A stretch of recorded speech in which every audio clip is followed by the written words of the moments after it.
It's your boy Charles. Charles on this world, just checking in. Hope you guys having a good evening. We are getting ready to delve into another book audio reaction. Let's go ahead and play it, and I'm gonna come back with my reaction. Appreciate it, guys.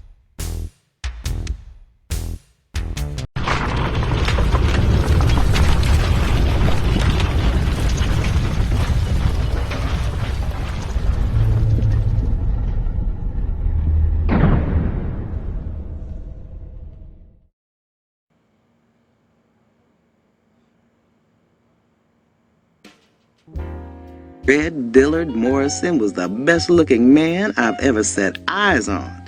I met him just a few months after Bumby, and just looking at him about took my breath away.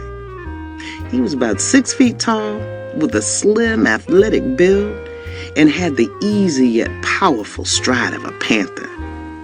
He was light-skinned, kind of reddish in tone, with dark red hair. His cheekbones were so high they almost met his dark, piercing eyes. While Bumpy always wore his hair natural, back in the 30s and 40s, a lot of black men processed their hair. But while most wore it straight back like Duke Ellington and Cab Calloway, Red wore his hair in a Marcel, processed, but with a wave through it like Nat King Cole, only prettier. And oh, that man could dress. I mean, Bumpy could dress, don't get me wrong, but Red looked like clothes were invented just to adorn his body. The man was sharp as a tack. I'm telling you, he was pretty. It seemed the angels sent him down just to let people know what a handsome man was supposed to look like. Or maybe it was the devil that sent him up from hell to punish women, because Red was as mean as he was pretty. While Red dealt dope and hung around Fess and Horace Cartwright, he made most of his money as a pimp.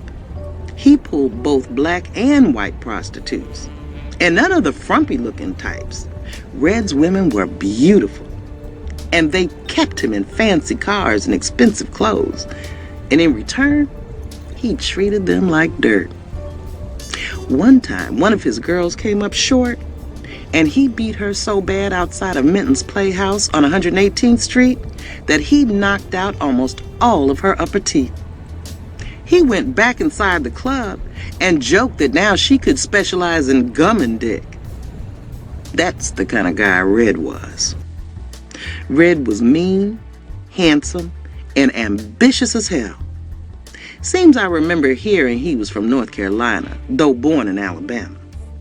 He'd moved into Harlem while Bumpy was away at Dannemora, and hooked up with Fess Taylor shortly afterward. But he'd heard about Bumpy, and he was hedging his bets. I'm pretty sure if he thought he could get in with Bumpy, he would have dropped Fess like a hot potato.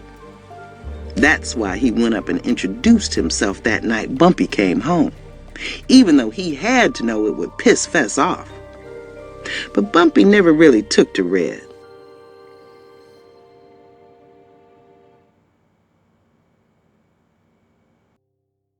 For more of these fascinating stories and true crimes, subscribe to Charles Arnis World. Thanks for watching.